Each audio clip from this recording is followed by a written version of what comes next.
The secret formula of storytelling. How can a good story change your life? Imagine there is an interview room. 3 people are sitting in front of you. You have a resume in your hand, you have a degree, you have experience. But the moment the question comes, tell us something about yourself, your voice stops.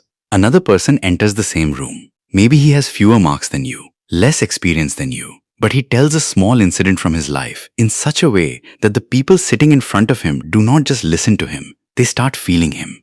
The fear begins right here, because many times in life, victory is decided not by facts, but by a story. And the curiosity is born here. What is it about a story that changes people's decisions, trust, and hearts? We all tell stories in life. The only difference is that some people tell them with understanding and some without understanding. Someone tells the story of his struggle in a job interview.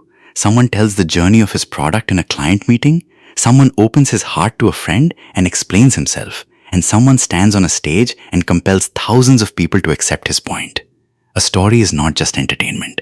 A story is a connection, a bridge, which comes out of your heart and reaches the heart of the person in front of you. Often people think that to tell a good story, it is necessary to be a comedian, it is necessary to be a stage performer, or it is necessary to have had some very big accident in life. But the real thing is completely different from this. A good story is not only the one in which there is an accident, robbery, heartbreak, or some huge tragedy. Many times, the most powerful story is the one that is very simple, but inside it, a real change is hidden. Matthew Dick's book Storyworthy is built on this simple but powerful idea that storytelling is not an inborn talent.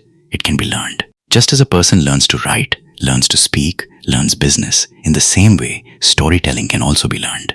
And when a person learns to tell a story, his words gain weight. People remember him. People start trusting what he says. This book is special for those who write, speak, sell, teach, influence, or simply want to understand their life a little better. For a scriptwriter, story is the biggest weapon. For a public speaker, story is the rope that holds the audience. For a salesman, story makes the product human. And for an ordinary person, story creates depth in relationships. The biggest magic of the art of storytelling is that it can change any situation. Suppose you only tell people the features of your product, they will listen and forget.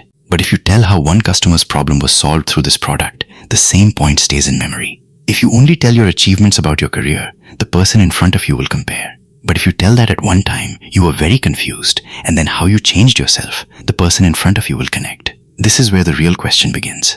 What exactly is a story? Is every event a story? Is every funny incident a story? Do things that happened on vacation, fun with friends, or some funny office incident automatically become a story? Matthew Dick says, no. Every event is not a story. Every experience does not become a memorable story. There must be change inside a story. In a good personal story, you are one version in the beginning, and by the end, you have changed a little. In the beginning, you are afraid. By the end, you understand something. In the beginning, you take something lightly. By the end, you understand its value.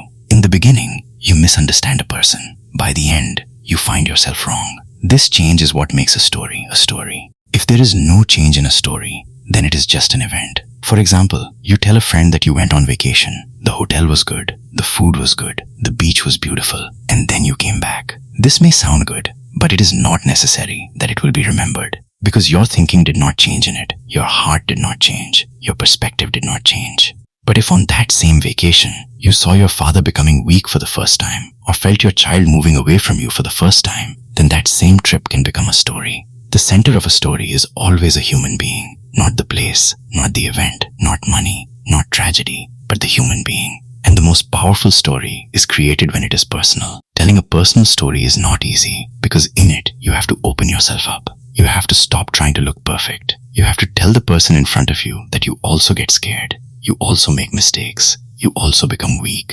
This vulnerability gives strength to the story. When a person only talks about his victories, people may admire him. But when he talks about his mistake, his fear, and his learning, people connect with him. The audience does not want a perfect person. The audience wants a real person. Because in the story of a real person, they see their own reflection. You can also tell other people's stories, but even in that, your perspective should be there. For example, if you tell how your parents met, then it should not be only their love story. It should be the story told from your point of view. Perhaps from that story, you understood something about relationships. Perhaps you saw your parents for the first time, not just as parents, but as two young people. The moment your understanding changes, the story becomes yours. Matthew Dix talks about a very interesting test, which he calls the dinner test. Its meaning is simple. Is your story something you can naturally tell your friend at the dinner table? If yes, then that story can also work on stage. If not, then perhaps you are making it a performance, not a story. The dinner test reminds us that storytelling is not acting. You do not need to wave your hands too much, make an artificial voice, or add dramatic pauses. You are not in a theater play. You are a human being talking to another human being. If your story feels strange at the dinner table, it will feel strange on stage too. Real storytelling feels like natural conversation. That is why difficult and heavy words can weaken a story.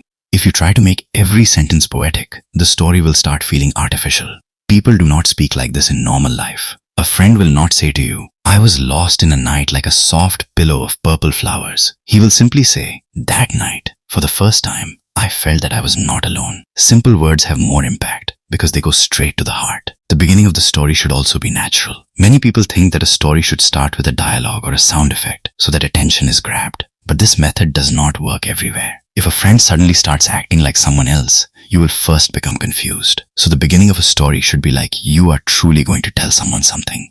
Slowly build the atmosphere and then take the listener into that moment. Another big mistake is memorizing the story word for word.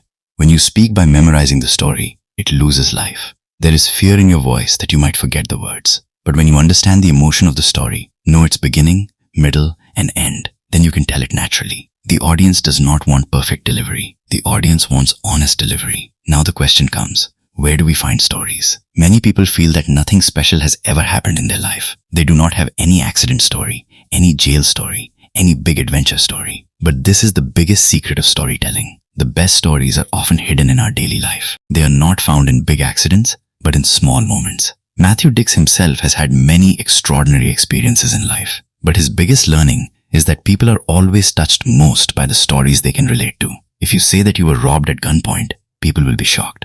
But if you say that you saw your mother crying for the first time and then understood that even people who look strong can break, people will become silent because they understand that feeling. This is the power of a relatable story. Every person has felt love. Every person has felt fear. Every person has seen the fear of losing someone. Every person has, at some point, felt small, weak, or misunderstood. So when your story touches these universal emotions, it becomes big, even if the event itself is small. To search for a story, you will have to look carefully at your life. Morning tea, your father's silence, a child's question, a friend's message, one line from your boss, the behavior of an unknown man in the market, or a small feeling you had while returning home. Any of these can hide a story. A story is born where a small moment changes something inside you. Suppose you go to the office every day. One day on the way, you see an elderly man opening his shop. You have been seeing him for months, but that day your eyes suddenly go to his hands. Those hands are tired, but they do not stop. In that very moment, you remember your father's hard work, and you understand that success is not only in big companies, but also in the courage to open a shop every day. This can become a story. This is the difference between an event and a story. The event is, I saw an elderly shopkeeper. The story is, after seeing that man, for the first time I understood my father's hard work. The event happens outside. The story happens inside. The event is seen by the eyes. The story changes in the heart.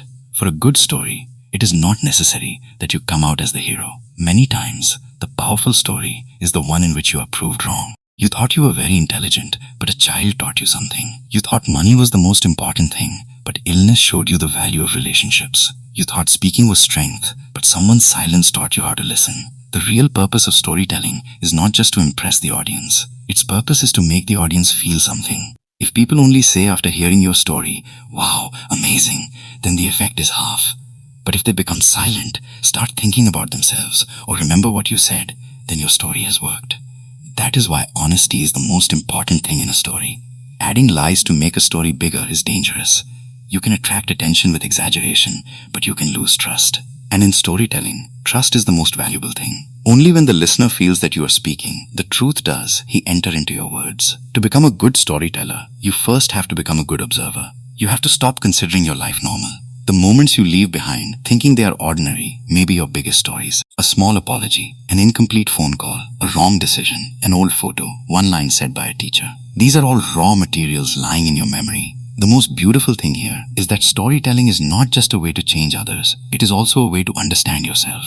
When you search for the stories of your life, you see how you changed, who shaped you, which fear is still inside you, and which moment changed the direction of your life. Before you tell the story speaks to you. The first lesson is this: story is not found somewhere outside, it is found inside you. You only have to recognize it. And to recognize it, you have to ask yourself, how did this event change me? What did I learn that day? Was I something else in the beginning, and had I become something else by the end? If the answer is yes, then you have a story. But finding the story is only the beginning. The real challenge begins when you have to shape that story. Which part to keep, which part to remove, where to begin, where to end, and with what emotion to leave the audience. This is the art that turns an ordinary experience into a memorable story. And in the next part, we will come to this most important question. You have a small moment from life, but how do you turn it into such a story that people do not pick up their mobiles in the middle, do not look away, and keep listening till the end? What is the real structure of a story? Which detail makes a story alive, and which detail makes it boring? The real game will begin now. If this video has taught you something new, or if you feel this information should reach more people, don't forget to like and share the video. Your small share can become valuable and useful information for someone else. If you have any questions related to this topic, or if you would like to share your opinion with us, be sure to write in the comment box. We read every question and suggestion from you, because your feedback inspires us to create better content. And if you want to keep receiving such interesting and reliable information about business, the economy, and the world in the future, then don't forget to subscribe to our channel GRT Business and also press the bell icon so that you get notifications of every new video directly. At GRT Business, we always strive to provide you with accurate, balanced, and reliable information. Our news and analysis are prepared based on information obtained from various news agencies, public sources, and public opinion. We make every effort to verify and validate each fact as much as possible. But in case of any possible error or dispute, the responsibility lies with the respective sources. Our only aim is to present you with a correct and trustworthy perspective so that you can understand any topic better.